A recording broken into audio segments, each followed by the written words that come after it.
नमस्कार। एजविस्टा के online platform में आपका स्वागत है। हाँ भाई, लास्ट टाइम कहाँ तक हो गया था? शायद लोरेंस ट्रांसफॉर्मेशन, अच्छा टाइम डायलेशन तक हो गया था क्या? चलो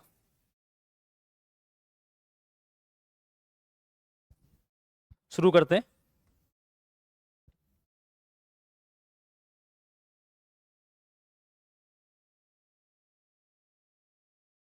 ओके, टाइम डायलेशन तक हम लोग कर चुके थे। लेंथ वाला करते हैं, है ना?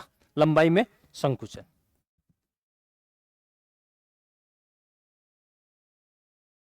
लेंथ कॉन्ट्रक्शन, लंबाई में संकुचन।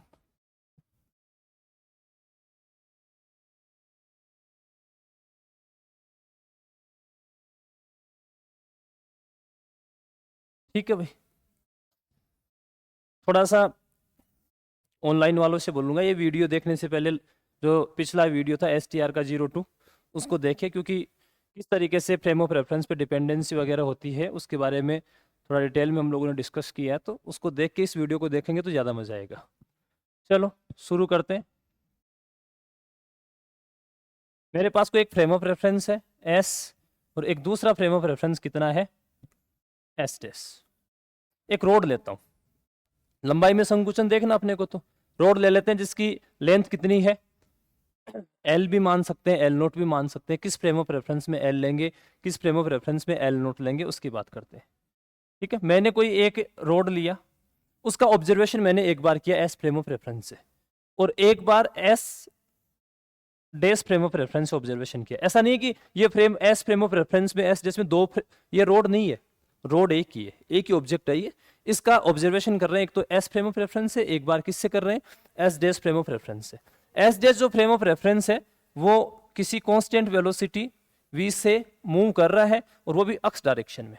ये अक्स डेस, वाई डेस और जेड डेस, इधर अक्स वाई और जेड। ठीक है, ये अक्स अक्स डेस दोनों एक दूसरे के क्या है, पैरेलल है। ठीक है, ये जम्सन हम लोग मान के चलते हैं। मैं ये मान लेता हूं कि ये जो रोड है वो भी कितनी वेलोसिटी से मूव कर रही है, v वेलोसिटी से मूव कर रही है।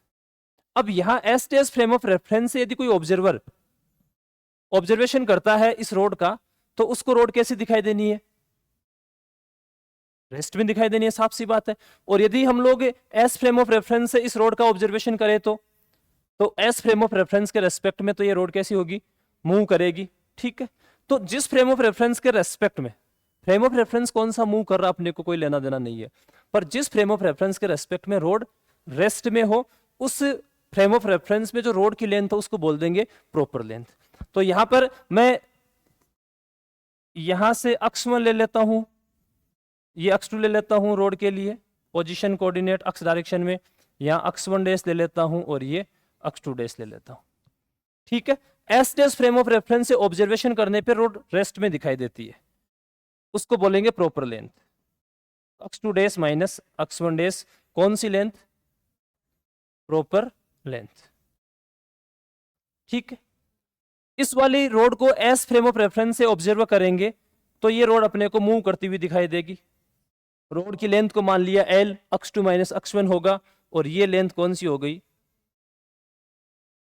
अपीयरेंट लेंथ हो गई। क्लियर बात? ठीक है, ये एक्चुअल में ध्यान रखना भाई, एल नोट। अब हम लोग यहाँ पे एल नोट कौन से फ्रेम ऑफ रेफरेंस में ले रहे हैं, एस डेस में।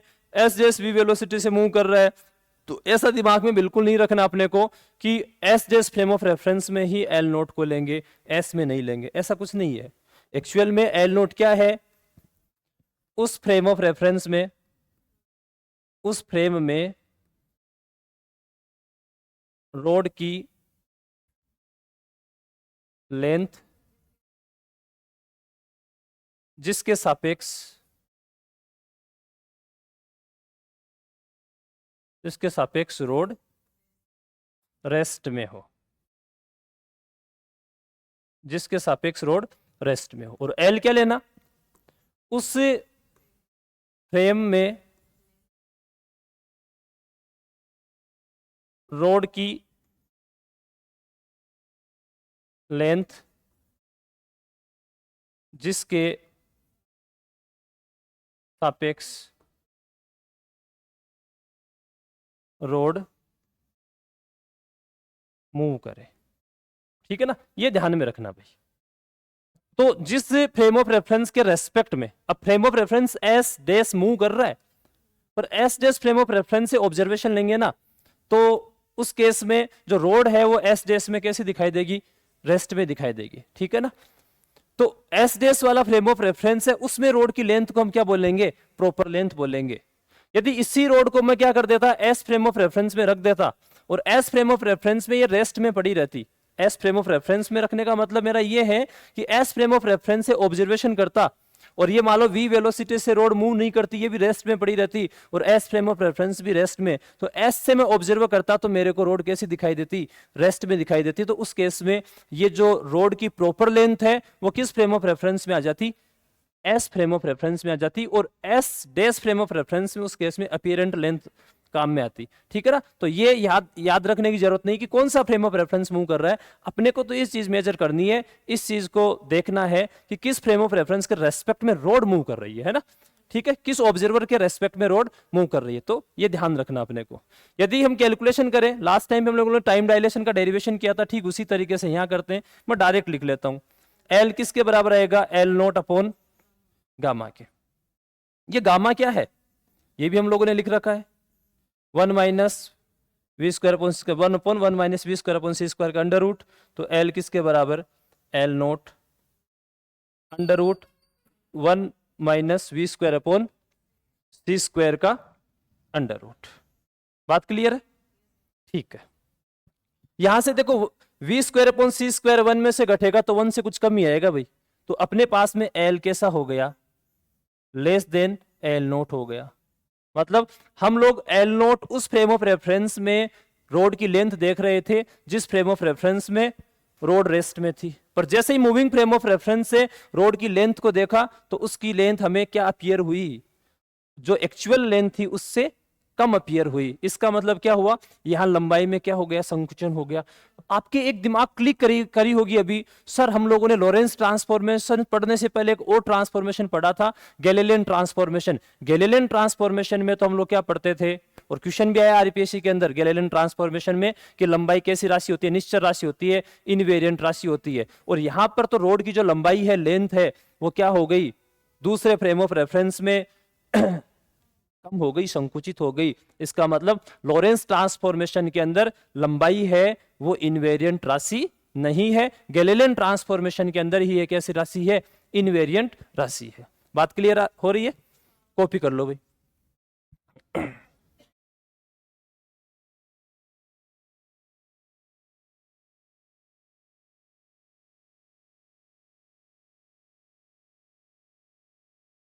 ठीक है, इसका सेंस क्या हो गया, अतः रोड की लंबाई या रोड की लेंथ संकुचित होगी या कम होगी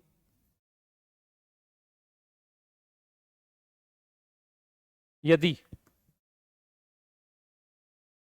रोड व ऑब्जर्वर के मध्य मोशन हो। ठीक है ना, कोई वेलोसिटी हो, दोनों एक दूसरे के रेस्पेक्ट में क्या करे, मूव करे। ठीक है ना, और मोशन का मतलब यहां पे एक अच्छा शब्द काम में ले लो, मोशन लिखने के बजाय रिलेटिव मोशन लिख लो भाई ना। मोशन लिखने के बजाय क्या कर लो, रिलेटिव मोशन कर लो, के मध्य रिलेटिव मोशन हो। ठीक बात है। अब रिलेटिव मोशन तो हो ही सकती है, पर किस डायरेक्शन में रिलेटिव मोशन होनी चाहिए जिसकी वजह से रोड की लेंथ में क्या आ जाएगी, कमी आ जाएगी। ठीक है, लास्ट टाइम पे हम लोग देख चुके हैं जब लॉरेंस ट्रांसफॉर्मेशन पढ़े थे, यदि ये S dash frame of reference अक्ष डायरेक्शन में मूव कर रहा है तो लॉरेंस ट्रांसफॉर्मेशन में इसका अक्ष कोऑर्डिनेट ही चेंज हो रहा था, वाई कोऑर्डिनेट चेंज नहीं हो रहा था, जेड कोऑर्डिनेट भी चेंज नहीं हो रहा था। ठीक है ना, तो लेंथ इसी से तो कैलकुलेट की जाती है। ठीक है ना, तो उस केस में हम क्या कह सकते हैं कि यदि ये रोड एक्स डायरेक्शन की बजाय वाई डायरेक्शन में मूव करती, एक्स डायरेक्शन की बजाय किस डायरेक्शन में मूव करती, वाई डायरेक्शन में, तो रोड की लेंथ पे कोई प्रभाव नहीं पड़ता। क्यों नहीं पड़ता? क्योंकि लॉरेंस ट्रांसफॉर्मेशन में जो प्रभाव पड़ रहा है वो किस डायरेक्शन में पड़ रहा है, जिस डायरेक्शन में फ्रेम ऑफ रेफरेंस मूव कर रहा है उस डायरेक्शन का कोऑर्डिनेट ही चेंज हो रहा है। ठीक है ना? तो रोड का उस डायरेक्शन का कोऑर्डिनेट ही चेंज होगा जिस डायरेक्शन के अंदर क्या है, S dash frame of reference move कर रहा है। ठीक है, अब मैं ये कह रहा हूं कि जो अपने पास में रोड है वो तो वाई डायरेक्शन में मूव कर रही है और S dash frame of reference move कर रहा है एक्स डायरेक्शन में। अब रोड वाई डायरेक्शन मूव करे तो रोड तो कैसी है, 1D है। कैसी है रोड? तो 1 डायमेंशन है, मैंने इसको इधर मूव करवा दिया और फ्रेम ऑफ रेफरेंस इस डायरेक्शन में मूव कर रहा है एस डेस। तो सीधी सी बात है, ये तो इस कोऑर्डिनेट को कम करेगा, पर 1D में तो हम लोग क्या मान के चलते हैं, इसकी तो लेंथ अब इस डायरेक्शन में, अक्स वाली डायरेक्शन के अंदर तो होगी नहीं, नेग्लिजिबल होगी ना, और ये वाली डायरेक्शन है इसमें कोई रोड की लेंथ होगी, तो चेंज तो किस में होना है, अक्स डायरेक्शन में होना है। तो कह क्या सकते हैं, जो भी अपनी इसकी लंबाई है उसके लंबवत दिशा में या मोशन के लंबवत दिशा में गति में कोई परिवर्तन नहीं होगा। ठीक है ना? तो क्या लिख सकते हैं, लंबाई में परिवर्तन केवल किस दिशा में होता है? ठीक है भाई, रोड की लेंथ, रोड की लेंथ में संकुचन या कॉन्ट्रैक्शन है ना, संकुचन केवल गति की दिशा में ऑब्जर्व होता है ना, प्रेक्षित होता है।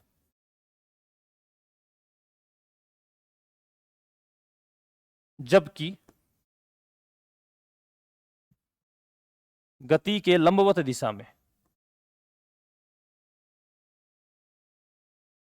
गति के लंबवत दिशा में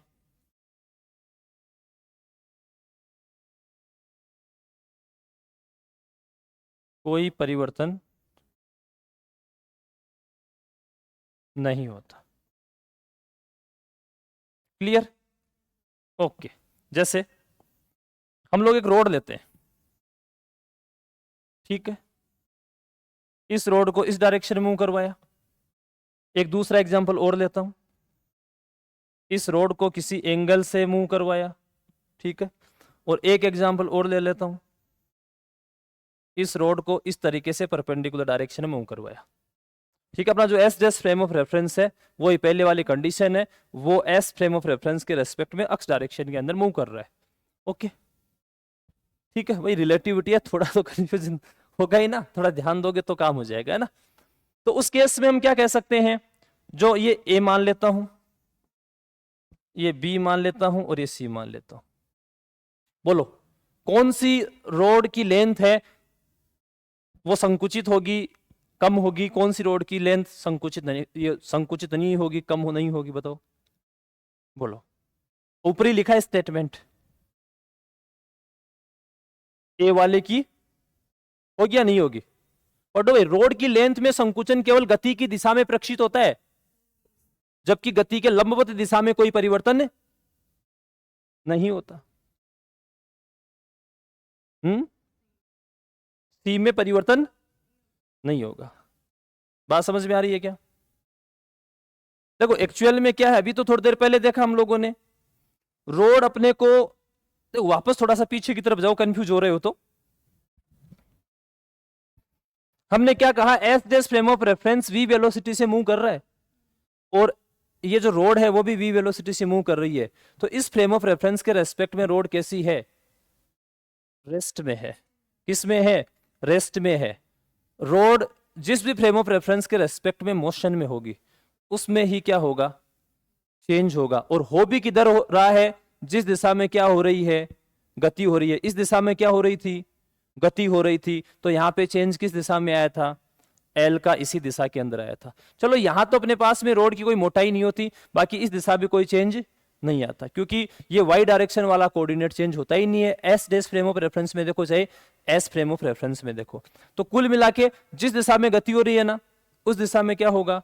चेंज होगा, बाकी दिशाओं में चेंज नहीं होगा। अब बोलो भाई, अब बोलो। देखो इसमें तो होगा ना, ये तो साफ साफ दिख रहा है सर, इसमें तो होना ही है, अभी कैलकुलेशन की है। इस वाले में, इस वाले में देखो रे, कंपोनेंट नहीं आ गए क्या? दो कंपोनेंट तोड़ लो। ये वाला अपने पास है यहां भी है, ये परपेंडिकुलर कंपोनेंट भी है और इस वाली डायरेक्शन में कंपोनेंट है। ठीक है, उधर गति की दिशा कौन सी, ये वाली है ना, अक्ष वाली है ना, तो अक्ष डायरेक्शन के अंदर क्या होगा, लेंथ में संकुचन होगा। वेलोसिटी का जो इधर वाला कंपोनेंट है, जैसे मान लो ये थीटा मान लूं, तो ये वेलोसिटी का कौन सा कंपोनेंट, वी कोस थीटा क्या करवाएगा, लेंथ में चेंज करवाएगा। और ये वाला क्या है, परपेंडिकुलर है। ठीक है ना, तो हम क्या कह सकते हैं, गति के लंबवत दिशा में क्या नहीं होगा, परिवर्तन नहीं होगा। बात समझ में आ रही है क्या? तो तीनों में किस में चेंज हो रहा है, ए और बी में तो चेंज हो रहा है, सी में चेंज नहीं हो रहा। ठीक है ना, तो क्या लिख सकते हो, ए और बी में चेंज होता है और सी में चेंज नहीं होता। ठीक है, समझ में आई बात। ए एंड बी कॉन्ट्रैक्टेड लिख सकते हैं या संकुचित, और ये संकुचित नहीं। ठीक है, ये संकुचित नहीं होगी। ठीक है बात, और देख लेते हैं। मैंने एक स्क्वायर लिया,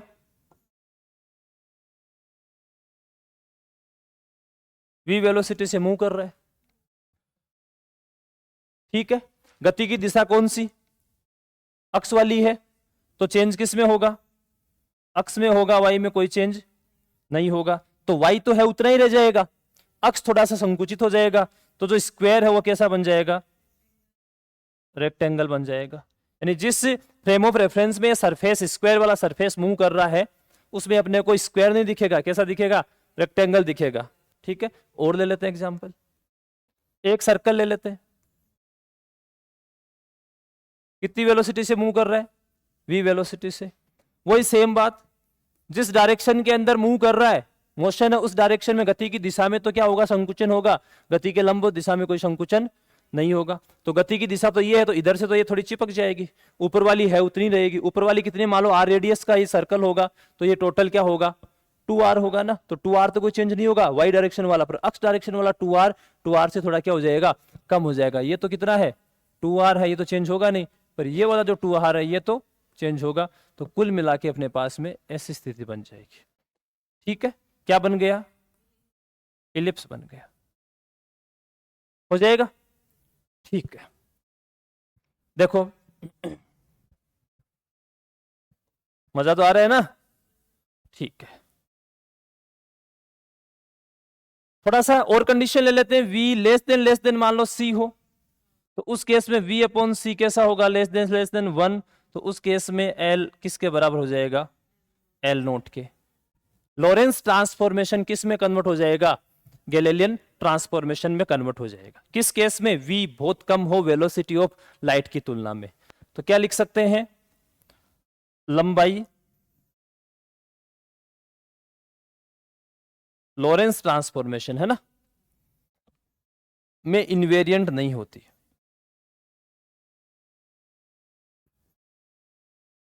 नहीं होती, क्यों नहीं होती, क्योंकि हम लोगों ने पढ़ा है ना, L बराबर L naught under root 1 minus V square upon C square. परंतु गैलीलियन ट्रांसफॉर्मेशन में कैसी रहती है, इनवेरिएंट होती है। किस में नहीं होती, लॉरेंस ट्रांसफॉर्मेशन में इनवेरिएंट नहीं होती है, परंतु गैलीलियन ट्रांसफॉर्मेशन में कैसी होगी, इनवेरिएंट होगी। क्लियर बात। ठीक है, एक ग्राफ और बना लेते हैं लास्ट।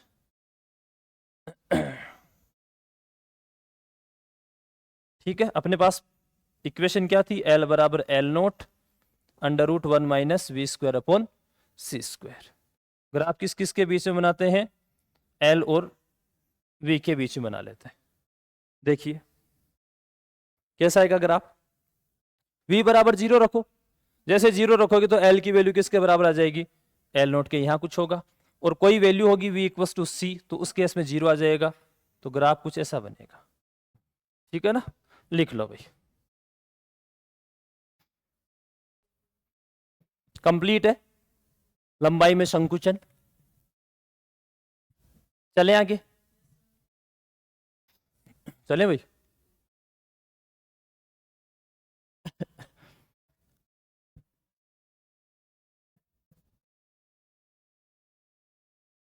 Relativity of area. किसकी बात कर रहे हैं? Relativity of area. जैसे लेंथ का था वैसे एरिया का ए किसके बराबर लिखा जा सकता है? A naught 1 minus V square upon C square. एक ए नोट क्या था, एल नोट क्या था? Proper length. तो ये वाला क्या आ जाएगा? Proper area, area of surface.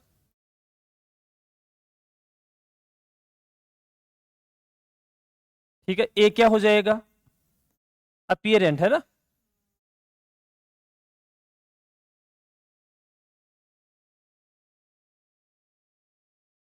Apparent area of surface. Area निकाल रहे हैं तो सरफेस ही तो होगा ना। ठीक है, v क्या है? वही वेलोसिटी है। वेलोसिटी किसकी है रही है? फ्रेम ऑफ रेफरेंस की वेलोसिटी है या किसकी वेलोसिटी लेंगे? है ना, वहां पे क्या ले रहे थे? रोड v वेलोसिटी से मूव कर रही थी, है ना। तो यहां पर भी जो सरफेस है वो कितनी वेलोसिटी से मूव कर रहा है? v वेलोसिटी से। किसकी रिलेटिविटी ले लेते हैं? Relativity of volume. v कितना होता है?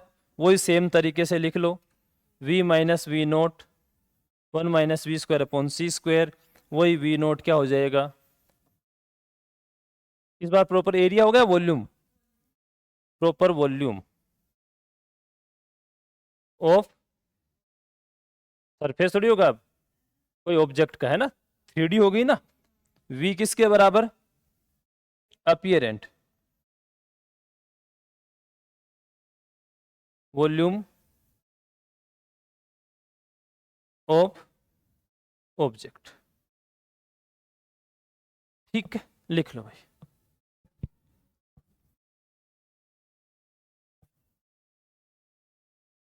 चार फॉर्मूलों से काम नहीं होगा, है ना, थोड़ा सा अंडरस्टैंड करना तो क्वेश्चन अच्छे से लग जाएंगे। दिख नहीं रहा? हो जाएगा क्या?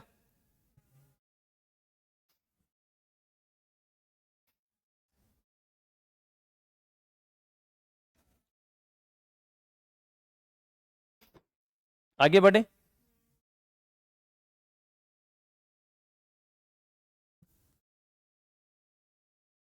मास एनर्जी इक्विवेलेंस या मास एनर्जी रिलेशन लिख सकते हैं। मास एनर्जी रिलेशन सब जानते हैं। इन रेस्ट क्या लिख सकते हो? E equals to M naught C square. E naught equals to M naught C square. M naught क्या है? रेस्ट मास है। सी लाइट की वेलोसिटी है। ठीक है, इन मोशन। सही तो यही होता है, E equals to M C square. ये गलत थोड़ी है, वो भी ठीक है, एक स्पेशल कंडीशन हो गई, पर ये तो होना ही होना है। E equals to M C square. M क्या है? अपीरेंट मास है ना, उसका वैल्यू किसके बराबर होता है? M naught C square. Upon में आता है क्या?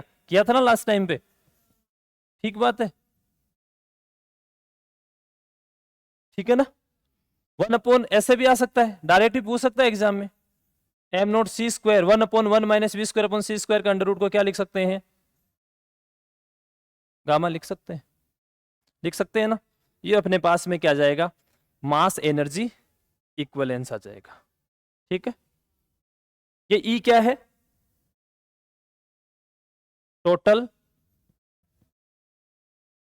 Energy of particle. और क्या बोल सकते हो? Relativistic energy. रिलेटिविस्टिक एनर्जी किसकी है? पार्टिकल की है। ठीक है, एम नोट क्या है? रेस्ट मास है ही। और एम क्या है? रिलेटिविस्टिक मास ही है। एम भी क्या है? रिलेटिविस्टिक मास है या किसी मूविंग पार्टिकल का मास है। ठीक है ना, तो कैसा ही लिख लो, चाहे रिलेटिविस्टिक मास लिख लो चाहे मूविंग पार्टिकल का मास लिख लो।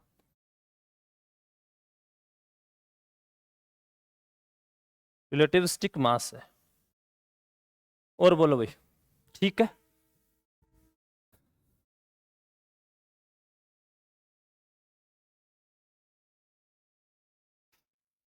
चलें आगे।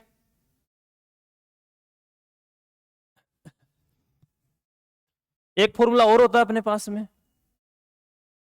टोटल एनर्जी किसके बराबर होती है? Kinetic energy plus rest mass energy.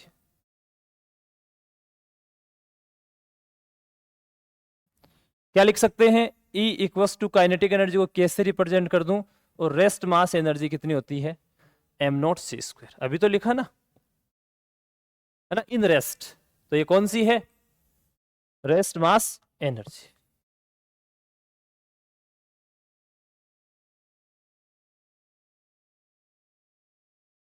ठीक है। E किसके बराबर आ गया? K plus m0c²। थोड़ा सा रीअरेंज कर लें तो E माइनस m0c² आ जाएगा।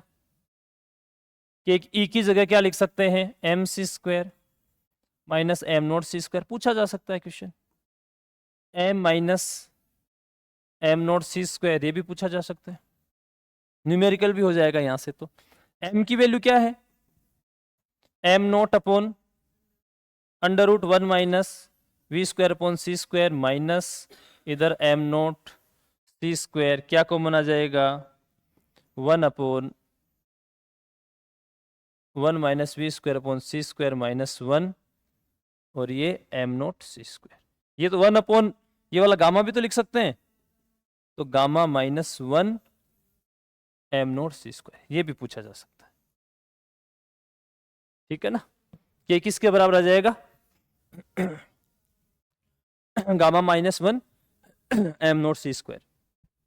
ओके, आसान आसान टॉपिक है आज तो।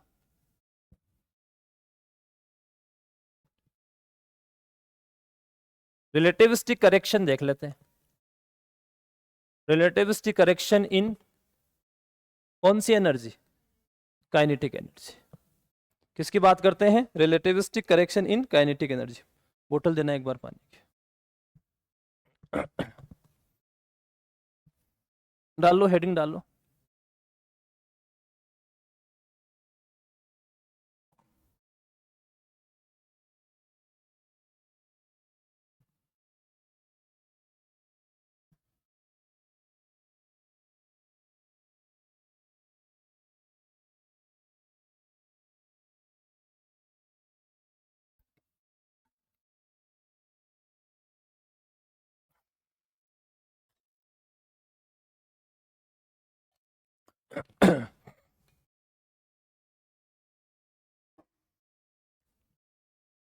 देखो भाई, के कितना लिखा अभी हम लोगों ने? ये लिखा ना, 1 upon 1 minus v² upon c² का अंडर रूट ये m0c²। के को क्या लिख सकता हूं? 1 माइनस v² अपॉन c² की पावर माइनस हाफ m0c²। तो के किसके बराबर? थोड़ा सोल्व करें इसको। कैसे लिख सकते हैं?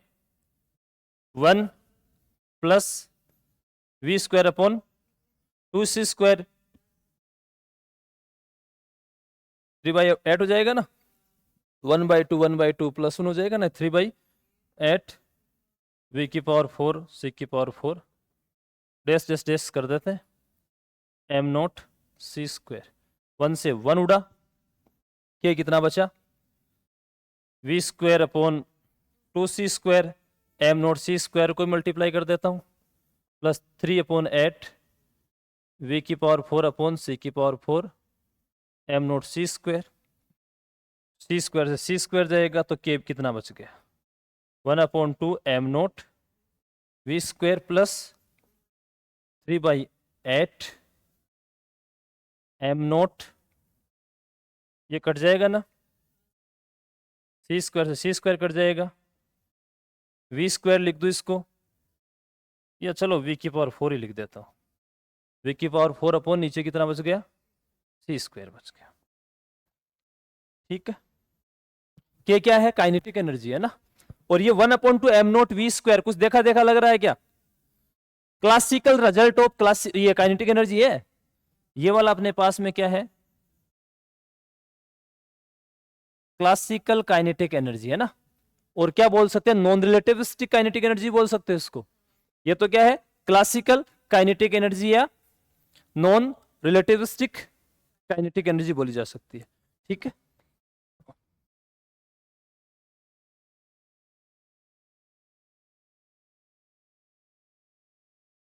नॉन रिलेटिविस्टिक काइनेटिक एनर्जी, और ये क्या है, first order, first order correction term है ये, है ना, एनर्जी की, है ना, काइनेटिक एनर्जी की फर्स्ट ऑर्डर करेक्शन टर्म है काइनेटिक एनर्जी की। अब यहाँ पे वेलोसिटी बहुत कम होती, v लाइट की वेलोसिटी की तुलना में, तो ये वाला पार्ट तो क्या है, नेग्लेक्ट है ना, ये तो रिलेटिविटी की वजह से यहाँ पे ऐड हुआ है, वरना क्लासिकल मैकेनिक्स में तो हम लोग क्या पढ़ते थे, 1/2 mv² पढ़ते थे, वहां पे वो m होता क्या था, m0 ही होता था, ठीक है ना, वहां तो मास चेंज होता ही नहीं था, वेलोसिटी के चेंज होने से वहां पे मास की वैल्यू चेंज थोड़ी होती थी, नहीं होती थी ना, क्योंकि वेलोसिटी क्या होती थी उस केस में, लाइट की वेलोसिटी की तुलना में बहुत ज्यादा कम होती थी, ठीक बात है। यदि मान लो कैसा होता, v लेस देन c होता, तो उस केस में k कैसा हो जाता, 1/2 m0 v² हो जाता, ओके, ठीक है, ये करेक्शन हो गया अपना काइनेटिक एनर्जी में, ओके, चलूं आगे।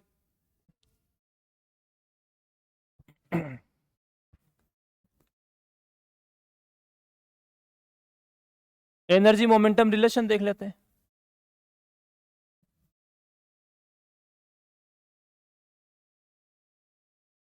एनर्जी मोमेंटम रिलेशन, इससे पहले मोमेंटम देखते हैं।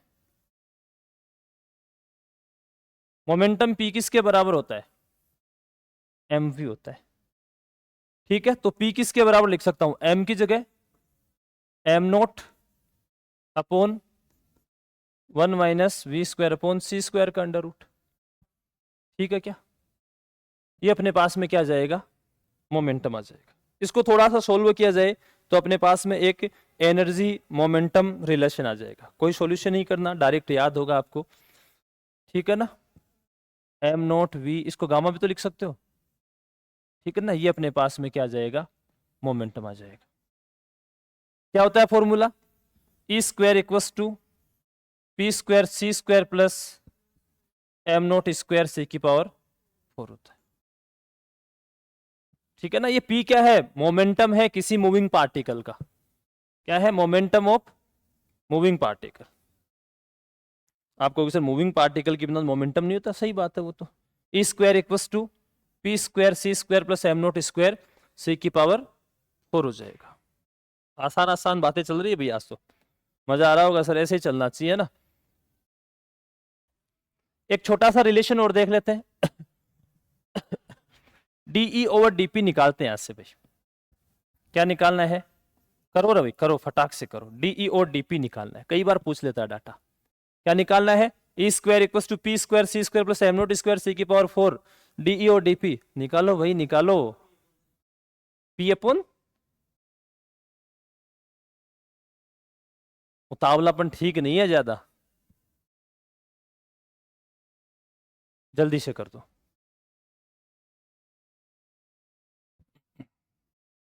क्या या करो और करो, v आना चाहिए, कैसे आएगा,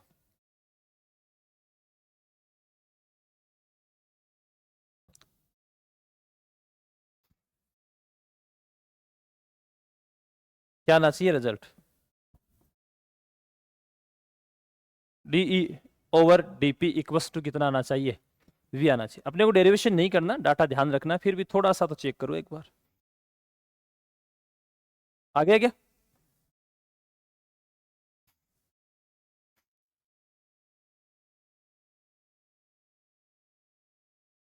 ये EB तो ना, 2E DE/dp हुआ क्या, कैलकुलेशन स्पीड बढ़ाओ।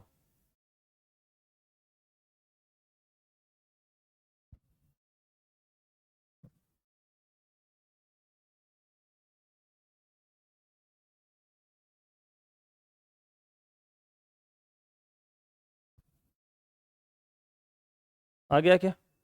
कैसे आया भाई? पीसी स्क्वायर अपॉन ई आएगा बिल्कुल। क्या था? 2e, जरूरत नहीं है करने की, ठीक है ना। 2e डी ओवर डी आ जाता, उससे 2p सी स्क्वायर होता, 2 से 2 कट जाता, तो पी सी स्क्वायर, उधर वाला ई नीचे ले जाते तो पी सी स्क्वायर अपॉन ई आ जाता। पी को क्या लिख देते? एम वी लिख देते, और ई को क्या लिख देते? एम सी स्क्वायर लिख देते, तो सी स्क्वायर से सी स्क्वायर कट जाता, और एम से एम कट जाता, तो क्या बचता? वी बचता। हो जाएगा मेरे हिसाब से, कोई समस्या नहीं है। ओके, और करते हैं। मास लेस पार्टिकल, छोटे क्वेश्चन बन जाते रहे यहां से। मास लेस पार्टिकल, ठीक है, यानी कि जीरो रेस्ट मास। कौन से पार्टिकल? ऐसे पार्टिकल जिनका मास कैसा हो, रेस्ट मास कैसा हो, जीरो रेस्ट मास। अब रेस्ट मास जीरो होगा तो पार्टिकल की वेलोसिटी कितनी हो सकती है भाई? अभी अभी हम लोगों ने एक फॉर्मूला देखा, E square equals to P square C square plus M naught square C की पावर 4। ये जीरो रेस्ट मास का मतलब एम नॉट की वैल्यू किसके बराबर? जीरो के बराबर, ठीक है। तो एम नोट तो कितना कर दो? जीरो कर दो। तो यहां से ई किसके बराबर आ गया? पी सी के बराबर आ गया। तो पी कितना लिख सकते हो यहां से? ई अपॉन सी लिख सकते हो। कैसे पार्टिकल के लिए? जिन पार्टिकल का रेस्ट मास कितना हो, जीरो हो, उनका momentum P equals to M V मत लिखना भाई। क्या लिखना? P equals to E upon C लिखना। जैसे तुम लोग किस केस में करते हो? फोटोन के केस में करते हो, जब क्वांटम मैकेनिक्स में फोटो इलेक्ट्रिक इफेक्ट वगैरह पढ़ते हो ना, वहां पे करते हो।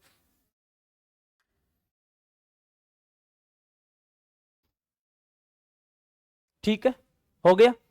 एक चीज और देख लेते हैं, यहां से ई किसके बराबर है? पी सी के बराबर, और ए क्या होता है? एम सी स्क्वायर भी होता है। पी को क्या लिख सकते हैं? एम वी सी लिख सकते हैं ना।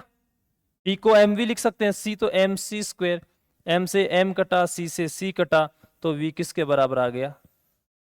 सी के बराबर। तो कब? If M naught equals to zero, तो उस केस में कितना?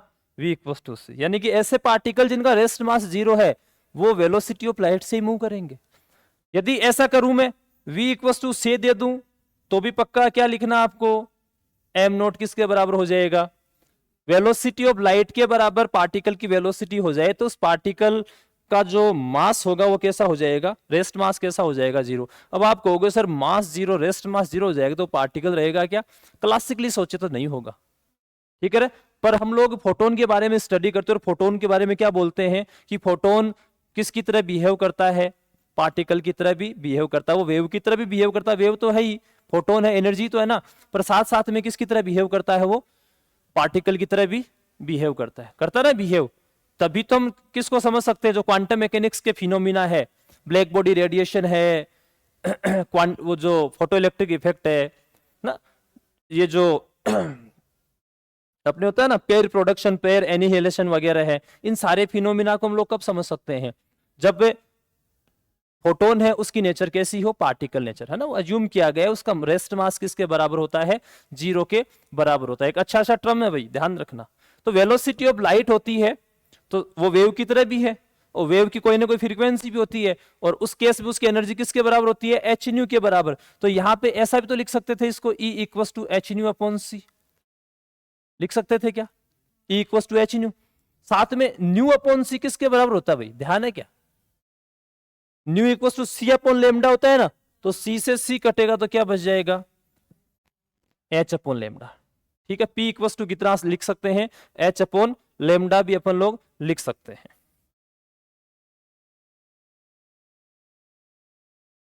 ठीक है, आगे चलें।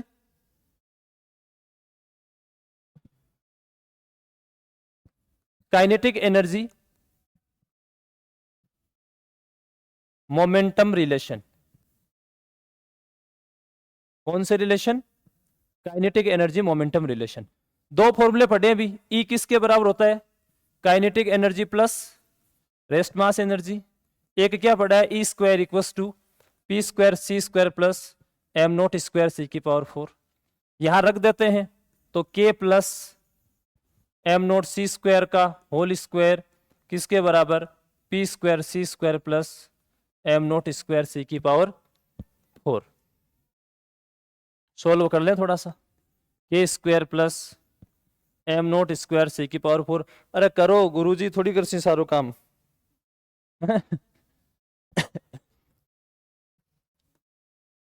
कितना लिखूं? 2k M naught C square equals to P square C square plus M naught square C की पावर 4। कट जाएगा। क्या कॉमन आ गया? के स्क्वायर ही कॉमन ले लेता हूं तो कितना? 1 प्लस 2 M naught C square upon K P square C square. P कितना लिख सकता हूं? के अपॉन सी 1 प्लस 2 M naught C square upon K की पावर हाफ। देखो भाई ठीक है क्या? देख लो, ठीक है ना?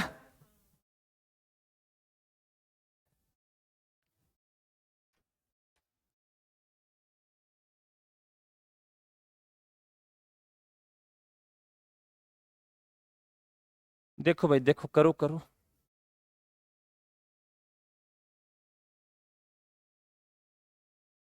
ठीक है, हो जाएगा।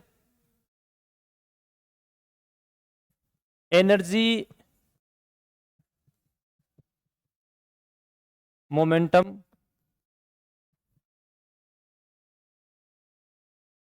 ट्रांसफॉर्मेशन। ठीक है, किसका ट्रांसफॉर्मेशन? एनर्जी मोमेंटम का ट्रांसफॉर्मेशन। जैसे हम लोगों ने अक्स और टी का लिखा था ना, X dash equals to gamma X minus V T, Y dash equals to Y, Z dash equals to Z, T dash equals to gamma क्या लिखा जा रहा है? T minus V X upon C square. उसी तरीके से energy और momentum का लिख लेते हैं। वही सेम बात है। फ्रेम ऑफ रेफरेंस किधर मूव कर रहा है? अक्स डायरेक्शन में मूव कर रहा है ना। बना देता हूं फ्रेम ऑफ रेफरेंस ताकि बाद में याद रह जाए। आज तो मैं बोल रहा हूं तो याद रह जाएगा, बाद में गुरुजी याद रखो थे क्या? याद रखियो। वेलोसिटी कांस्टेंट है ना। इस वाले में P X P Y P Z और ये ई, ये एनर्जी है। ठीक है, और ये कुछ मोमेंटम के टर्म है। पी एक्स डेस, पी वाई डेस, पी जेड डेस और ई डेस, इनमें रिलेशन बताना है। पी एक्स डेस, पी वाई डेस और पी जेड डेस और ई डेस। देखो पी वाई डेस और पी वाई तो बराबर पी जेड डेस किसके बराबर होता है? पी जेड के। ये कितना होता है? P X dash gamma P X minus E V upon C square. देखो यहाँ ऐसे ध्यान नहीं रहे तो हम लोग 12th क्लास के 11th क्लास में वेक्टर पढ़ते हैं ना, तो यहाँ पर ये क्या है? पी मोमेंटम है ना, तो मोमेंटम की डायमेंशन है वही ईवी अपॉन सी स्क्वायर की डायमेंशन आनी चाहिए। कई बार भूल जाते हैं ना कि सर सी स्क्वायर आएगा, सी आएगा, क्या आएगा नीचे, है ना, कंफ्यूजन हो जाती है। तो ईवी अपॉन सी स्क्वायर, तो एनर्जी वी सी स्क्वायर की डायमेंशन है, वो किसकी डायमेंशन होनी चाहिए? मिला के मोमेंटम की। अभी लिखा ना, देखो शॉर्ट में देख सकते थे ई अपॉन सी को कहां से भी उठाओ क्या फर्क पड़ता है, डायमेंशन चेंज थोड़ी हो जाएंगी। ये ई अपॉन सी किसकी डायमेंशन रखता है? थोड़ी देर पहले देखा है, पी की डायमेंशन रखता है। तो क्या बचा? P V upon C. V की डायमेंशन और सी की डायमेंशन सेम है, तो किसकी डायमेंशन बच गई? पी की डायमेंशन बच गई ना। ऐसे चेक कर लेना चाहिए अपने को, क्वेश्चन बन जाता है अपने को, डायमेंशन से ही आंसर निकालना होता है। ठीक है, ई डेस किसके बराबर लिखूं? गामा ई माइनस क्या आना चाहिए भाई?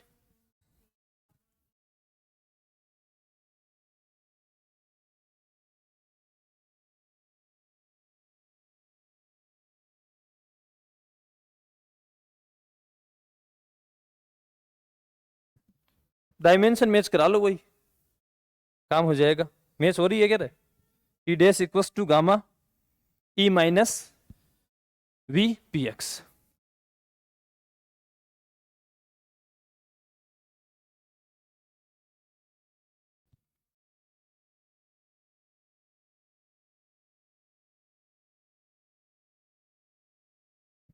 ठीक है ना। ऐसे तो अपने पास वो वाले आए थे अक्स डेस वाले, X dash equal to gamma X minus V T था, Y dash equal to Y था, Z dash equal to Z था, T dash equal to gamma T minus V X upon C square था। यहाँ भी तो ऐसे dimension तो match हो रही थी, है ना। ठीक है, याद रह जाएगा, कोई दिक्कत कर दो भाई कॉपी।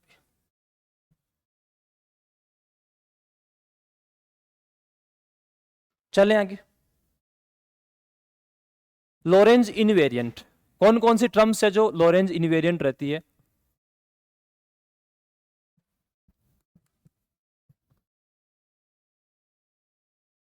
लॉरेंज इनवेरिएंट, चार्ज होता है वो कैसा होता है, लॉरेंज इनवेरिएंट। जो रेस्ट मास होता है वो कैसा होता है, Lorentz invariant. X square plus Y square plus Z square minus C square T square कैसा होता है, लॉरेंज इनवेरिएंट। कई बार ये ऐसा भी लिखा हुआ मिल सकता है, del X square plus del Y square plus del Z square minus C square del T square कैसा होता है, लॉरेंज इनवेरिएंट। कई बार ये ऐसे भी लिखा मिल सकता है, del R square minus C square del T square. ठीक है, E square minus P square C square कैसा होता है, Lorentz invariant. E dot B कैसा होता है, लॉरेंज इनवेरिएंट। यहाँ ई क्या है, इलेक्ट्रिक फील्ड है, बी कैसा है, मैग्नेटिक फील्ड है। ठीक है ना, पी क्या है, मोमेंटम है। ठीक है ना, हो जाएंगे। ई square minus B square C square कैसा होता है, लॉरेंज इनवेरिएंट होता है। मैक्सवेल्स इक्वेशन है, ठीक है, मैक्सवेल्स इक्वेशंस होती है वो लॉरेंज इनवेरिएंट होती है। क्या होती है, याद है क्या, डेल डॉट ई किसके बराबर, rho upon epsilon naught. Del dot B किसके बराबर, 0 के बराबर। डेल क्रॉस ई किसके बराबर, minus del B over del T. और डेल क्रॉस बी किसके बराबर, mu naught J plus mu naught epsilon naught del E over del T. ये भी कैसी होती है, लॉरेंज इनवेरिएंट होती है। ये जो हम लोगों ने रो लिखा रहा है, ये रो है क्या, चार्ज डेंसिटी है ना। यहाँ ई क्या है, इलेक्ट्रिक फील्ड है, बी मैग्नेटिक फील्ड है, जे क्या है, करंट डेंसिटी, और रो क्या है, चार्ज डेंसिटी है। चार्ज डेंसिटी इनवेरिएंट होती है क्या, ये इक्वेशन तो इनवेरिएंट होती है ना मैक्सवेल की, है ना, कंफ्यूज मत हो जाना। जो चार्ज डेंसिटी होती है वो इनवेरिएंट होती है क्या। चार्ज डेंसिटी का फॉर्मूला क्या होता है भाई, चार्ज अपॉन वॉल्यूम। अभी तो सीखा था वॉल्यूम थोड़ी देर पहले, वॉल्यूम इनवेरिएंट थोड़ी था, v equals to V naught under root 1 minus V square upon C square था ना। ठीक है, तो जो रो है वो कैसी नहीं होती, लॉरेंज इनवेरिएंट नहीं होती। क्योंकि ये सारी चीजें अपने पढ़ ली तो मुझे लगता है इतना तो कॉमन सेंस काम में ले ही लेंगे ना, ये रट्टा थोड़ी मारना हर जगह, समझना। कितना याद करोगे, दिमाग है, कंप्यूटर नहीं है। बोलो भाई, और कोई समस्या।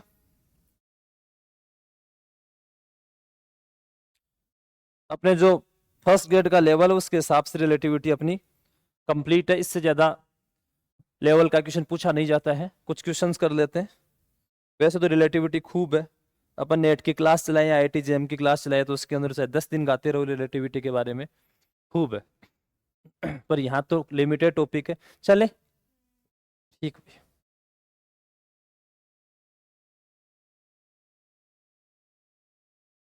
करें क्वेश्चन, करो शुरू।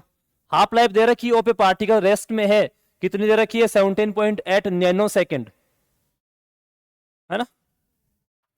What will be the half life when its speed is 0.8 c।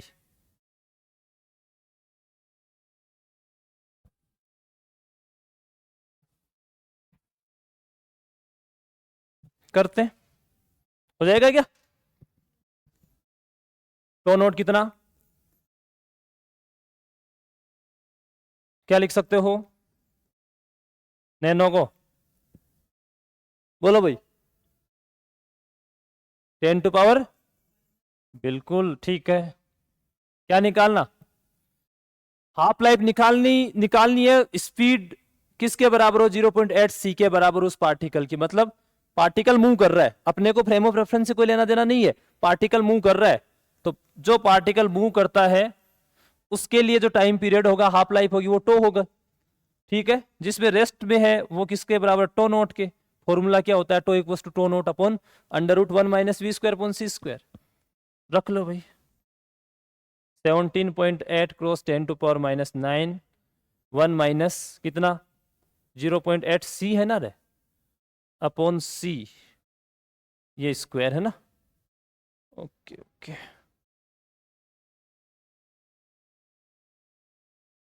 ठीक है ना। ये सी स्क्वायर से सी स्क्वायर कट जाएगा, तो किसके बराबर? 1 माइनस 0.64 आ जाएगा ना। तो कितना? 10⁻⁹ 0 पॉइंट कितना आ जाएगा? 36 आएगा क्या? ओके,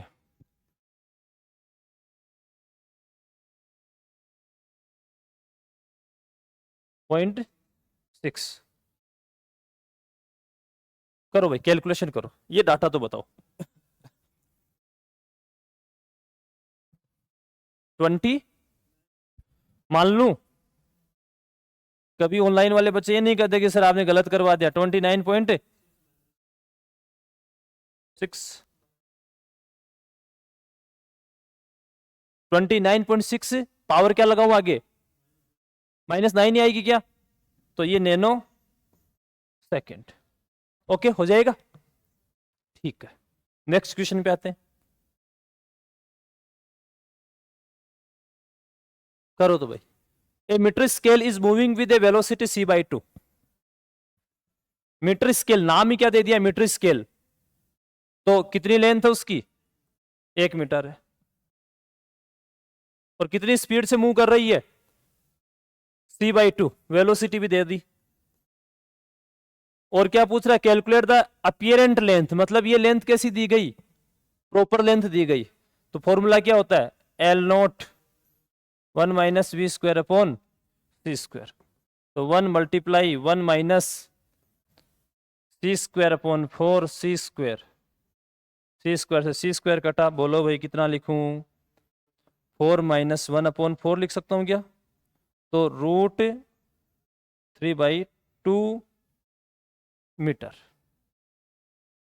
ठीक है, पॉइंट्स में निकालते रहना भाई आप लोग। निकाल दो। 0 पॉइंट पक्का। तो एल बराबर कितना है? 0.86 मीटर। वापस देख लेना रे,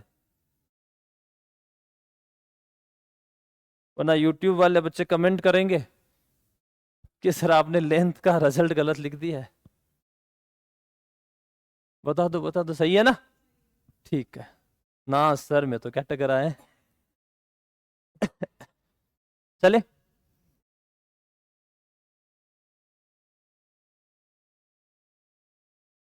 नेक्स्ट क्वेश्चन में आ जाओ।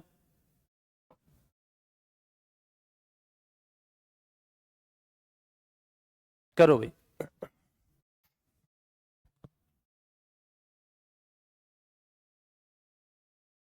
हम्म,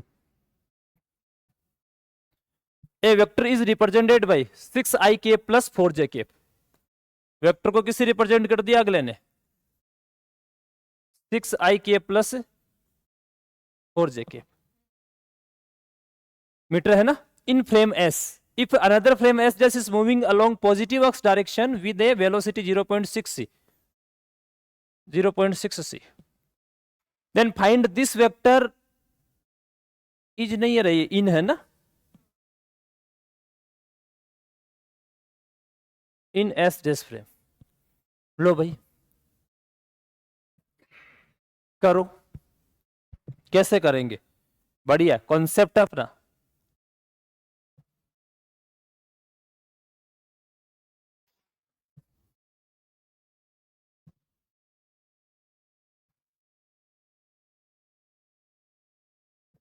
इस क्वेश्चन को करो, सोचो भाई, करो करो। कुछ याद आया इस क्वेश्चन को कैसे करना है? थोड़ी देर पहले अपन समझ रहे थे, ओनली अक्स कंपोनेंट चेंज होगा, कैसे पता चला? Moving along plus X direction with a velocity 0.6 c।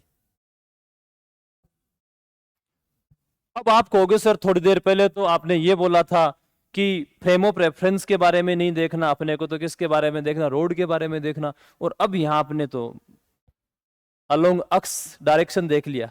अरे भाई ये रोड या हम हमारे पास जो भी वेक्टर है किसी का तो वेक्टर होगा ही ना, है ना?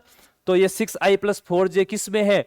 एस फ्रेम में है। तो दूसरे फ्रेम ऑफ रेफरेंस में जो मोशन कर रहा है, ठीक है ना, मोशन कर रहा है वो भी किस डायरेक्शन मोशन कर रहा है? अक्स डायरेक्शन में मोशन कर रहा है।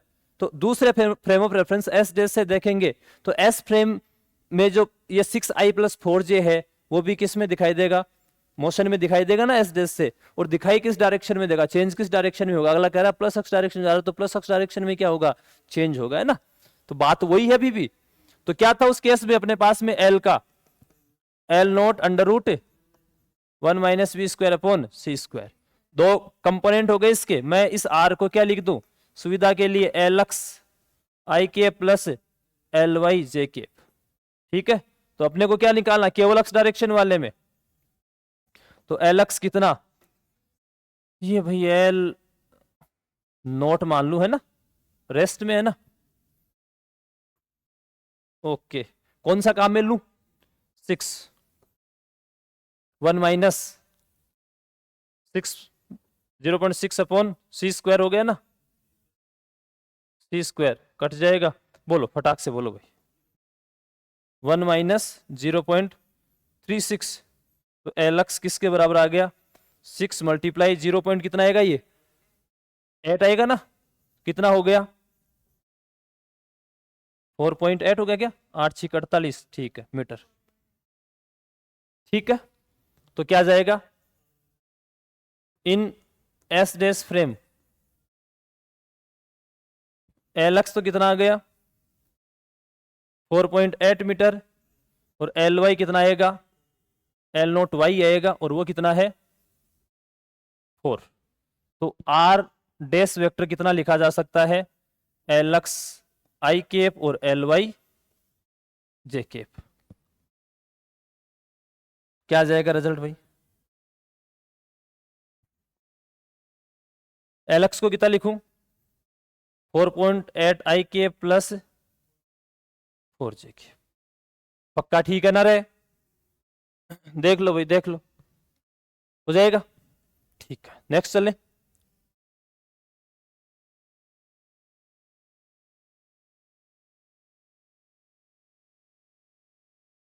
क्वेश्चन क्या है? पार्टिकल है rest mass m0 is moving with velocity c/√2। Calculate its momentum, kinetic energy and total energy. बढ़िया क्वेश्चन है भाई। क्या दे रखा है? वेलोसिटी दे रखी है c/√2। क्या पूछा गया? मोमेंटम पूछा गया है।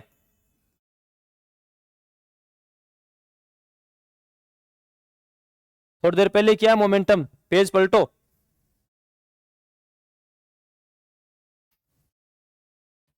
और चिपका दो फटाक से।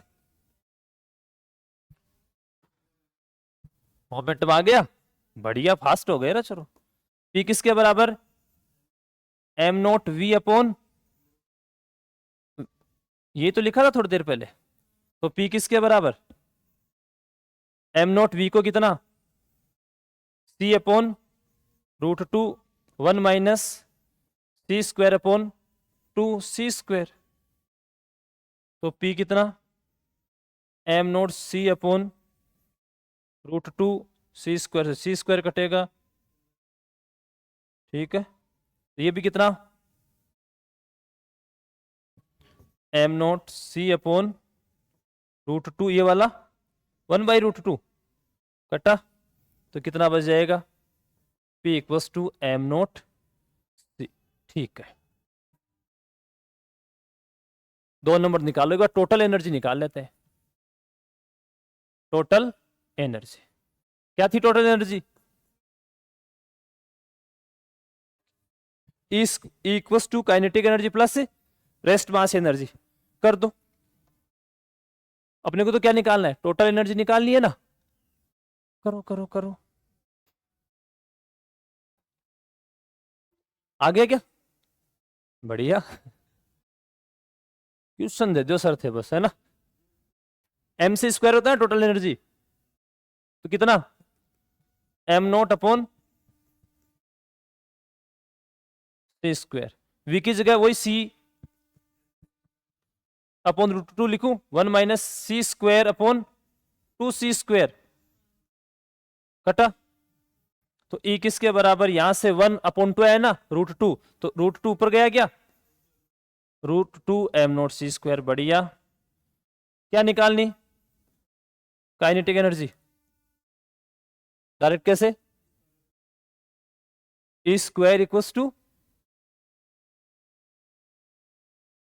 अच्छा मोमेंटम निकाले, बिल्कुल बिल्कुल ठीक बात है, हाँ रे बिल्कुल बिल्कुल अच्छी बात है बच्चों, ये हुई ना बात। E² इक्वल्स टू और P² C² plus M naught square, ऐसे ही किया ना, ठीक है। यहां पे P निकाल लिया अपन लोगों ने, कितना एम नॉट C, तो कितना P² करना है ना, एम नॉट स्क्वायर C², तो C² पहले तो C की power 4 plus M naught square C की पावर 4, तो कितना आ गया, E² आ गया 2 एम नॉट स्क्वायर C की पावर 4, E किसके बराबर आ गया, √2 एम नॉट C²। बढ़िया बढ़िया, मजो आ भी गयो है ना, ठीक है।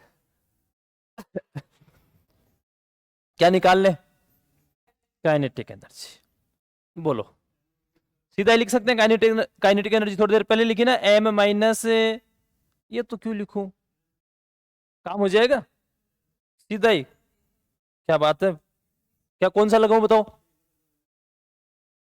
कोई अच्छा फॉर्मूला काम मिले यार। काइनेटिक एनर्जी क्या लिख सकते हैं, total energy minus rest mass energy, इससे डायरेक्ट हो जाएगा ना, √2 एम नॉट C², तो E कितना, √2, हर बार जरूरी थोड़ी है कैलकुलेशन ज्यादा करें, माइनस एम नॉट C², तो K किसके बराबर, √2 एम नॉट तो कॉमन आ जाएगा ना,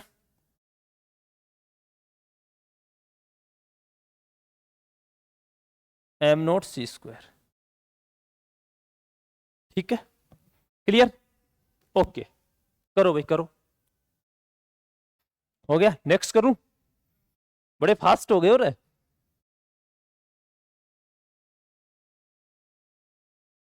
नेक्स्ट क्वेश्चन क्या है,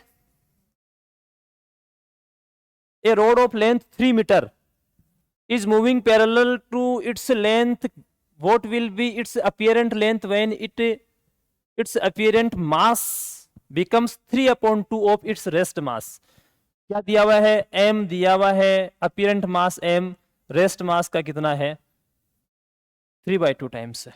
रेस्ट मास का formula m not upon 1 - v² upon c², तो 3/2 यही होता है ना रे, ठीक है, m नॉट से m नॉट गया, 1 - v² अपॉन c² कैसा आ जाएगा, 3/2 के बजाय 2/3 हो गया ना, ठीक है। और क्या दिया गया क्वेश्चन में, लेंथ कितनी दी गई है 3 मीटर, सर आपको सपना है क्या ये L नोट ये प्रॉपर लेंथ ही है, अगला बोल रहा है मूविंग, पहली बात तो moving parallel to its length, तो पैरेलल मूव कर रहा है तो लेंथ में चेंज पक्का आएगा, यदि ये परपेंडिकुलर होता तो पार पड़ने वाली नहीं थी ना, what will be its apparent length, apparent length निकालनी है ना, तो L निकालना, तो L का फॉर्मूला क्या होता है, L equals to L naught 1 - v² upon c²। कुछ विद्यार्थी तो इस v को निकालने बैठ गए होंगे, क्यों निकाले फालतू में, है ना, टाइम वेस्ट थोड़ी करना है। एल नोट कितना 3 और ये 2/3, ठीक है यार। एल बराबर कितना, पक्का, ठीक है भाई, कर दो, हो गया। नेक्स्ट क्वेश्चन करो।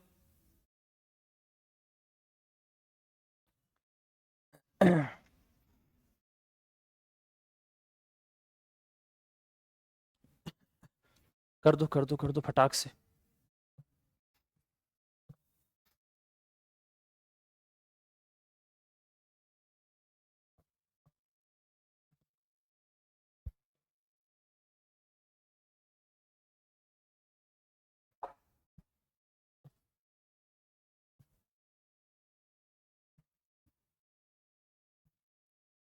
क्या दे रखा है, एक सर्कल दे रखा है, रेडियस आर दे रखी है उसकी, move parallel to its surface, बढ़िया है। स्पीड कितनी 3c/5, because of which it takes shape of ellipse, ellipse बन जाता है, थोड़ी देर पहले सीखा है। अपीरेंट एरिया निकालना है, निकाल लो।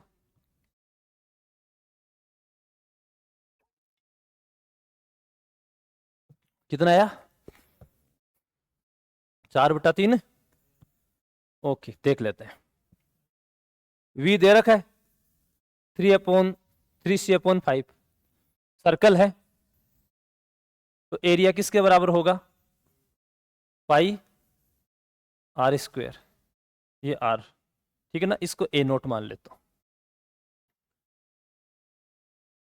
अपीरेंट एरिया का फॉर्मूला यही होता है ना, थोड़ी देर पहले किया है, या तो याद हो गए होंगे या नहीं हुए, ठीक है। ओके कितना हुआ,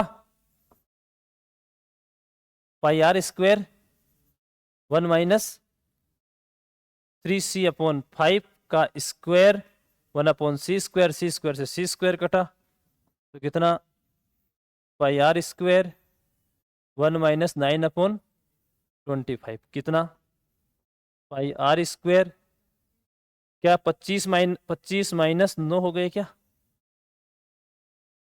16 बटा कितना 25, तो 16 का कितना, के 72, बड़ा फास्ट हो या, 4/5, तो ए कितना आ गया 4/5 πr², या क्या लिख सकते हो 4/5 a नोट, ये रिजल्ट आ गया।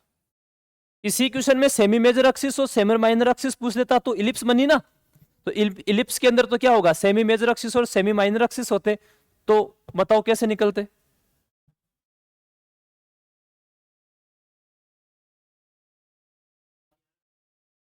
कैसे निकालते, एक तो सेमी मेजर एक्सिस और एक सेमी, पहले तो सर्कल ही है, तो सेमी मेजर और सेमी माइनर सेम ही है, तो बोल ही नहीं सकते सेमी मेजर सेमी माइनर, तो ऐसे बनाना ये शेप, इसका ये सर्कल का,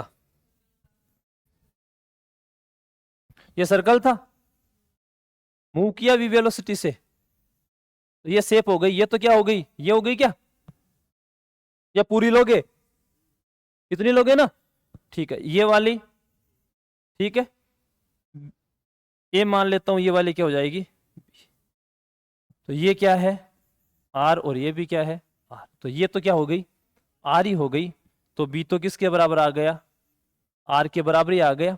ए चेंज हुआ, ए को कैसे निकालोगे, वही एल वाला फॉर्मूला लगागे, एल नोट 1 - v²/c², पहले क्या थी आर थी, अब कितनी होगी 1 - v²/c², डायरेक्ट लिख दूं 1 - v²/c², 3c, ठीक है ना, कितना 4/5 ही तो आएगा ना, तो सीधा ही लिख दूं क्या 4r/5, ठीक है ना।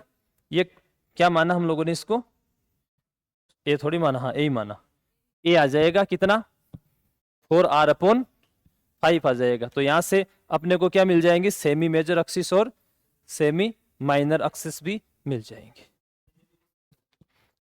एरिया तो इक्वल होना ही है ना, एरिया तो इक्वल होना है, इलिप्स का एरिया का फॉर्मूला क्या है, पाई ए बी होता है ना, यहां से भी एरिया निकाल सकते थे, एरिया किसके बराबर होता, पाई ए बी होता, और पाई ए कितना 4r/5, इन, और ये वाला b कितना r, तो a कितना आ जाता 4 अपॉन 5 पाई r स्क्वायर। ये लो भाई, सेम ही आएंगे, वो तो आने ही है सेम, है ना। ओके, कोई दिक्कत हो जाएगा, ठीक है। रिलेटिविटी के क्वेश्चन कर लिए, और क्वेश्चन लगाओ जल्दी। टेस्ट सीरीज चला रहे हैं, उसमें और भी क्वेश्चन डाले जाएंगे, तो लगातार प्रैक्टिस करते रहिए, वीडियोज के आनंद लेते रहिए। जल्दी एक क्लास और शुरू हो जाएगी जेपी सर की, ठीक है ना। 3 क्लासेज आपकी लगने लग जाएंगी, ठीक है भाई, ओके।